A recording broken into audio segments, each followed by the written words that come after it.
So, best friend ko po sa School Elementary, nandito po sila Irish, si Jane. Jennifer, hindi ko nakapunta. So, yung pamilya ko po, ayan sila, si Princess Virgin. Ang cute po!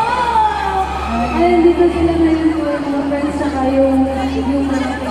At syempre, hindi ko makalimutan, yung unang taong nakalam po ng aking huling, Miss Emily Kimay. Thank you po, Miss Emily. Nandito po kayo.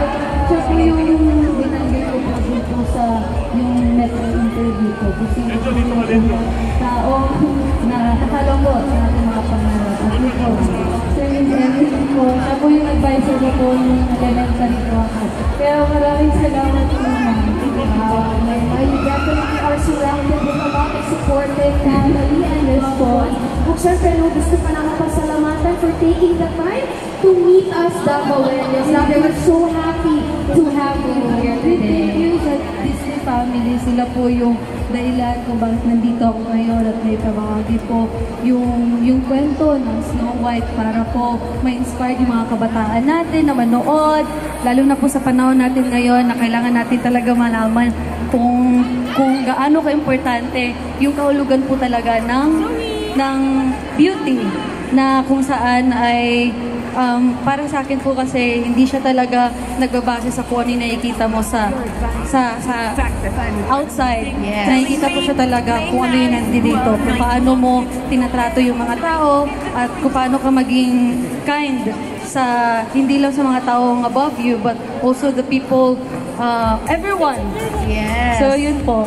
Definitely, it's the internal beauty that's Yes, what matters most. Ayan. Agree ba kayong lahat sa sinabi ni Maymay? Yes. And now, na-mention mo na nga, no, na napatupad ni Disney ang isa sa mga pangarap mo, di ba? Maging isang Disney princess through being the voice behind Nasaan ang Hiling. So, I wanna ask you, Maymay, no, and I'm sure all your fans wants to know as well, how does it feel to be part of the Snow White magic? Kumusta ang experience? Sobrang hanggang ngayon po, disbelief pa rin. Hindi ako makapaniwala talaga yung sinabi nila po, yung opportunity na nakakanta po ako ng Filipino version po ng Waiting on a Wish. Alam ko, very challenging siya kasi binigay lang po sa akin yung kanta 2 days before ko siya record. So it means I only have 2 days to prepare po bago yung recording. Since bago po yung genre, bago yung style, kaya masasabi ko po talaga collaborative effort po siya. I'm so thankful po sa aking mga vocal coaches. Sila Miss Annie, Miss Jingle, si Miss J, dahil po sa kanila kahit papano nairaos ko.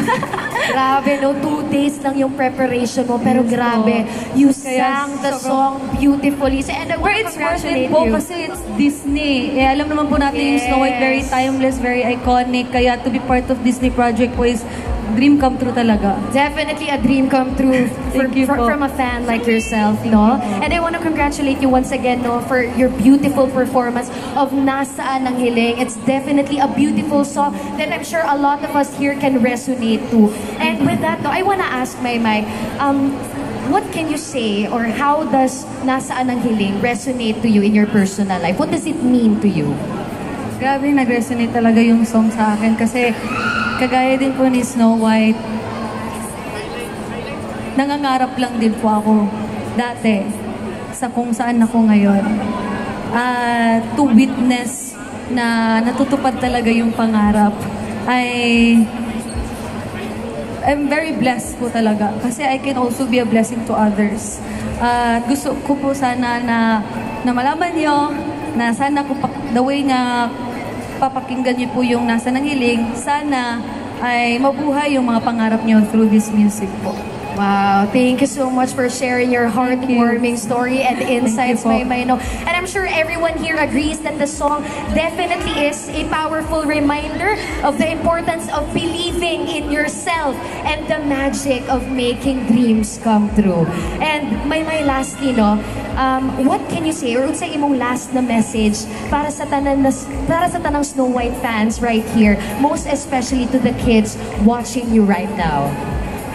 Alam ko kasi na yung mga nakikita natin sa social media, bali doon na tayo nagbe-base ng kung ano yung kahulugan ng kagandahan, na kung na-set na ng society, kumbaga. Naway itong Snow White ay magre-remind sa inyo na yung totoong kagandahan is being true to themselves po talaga, and being kind to others and treat them fairly po. Wow, such beautiful words from a beautiful real-life princess. Palakpakan po natin once again, Thank you po. Maymay Entrata! And now, ladies and gentlemen, the moment that we've all been waiting for is finally here. Let's give it up for Maymay Entrata!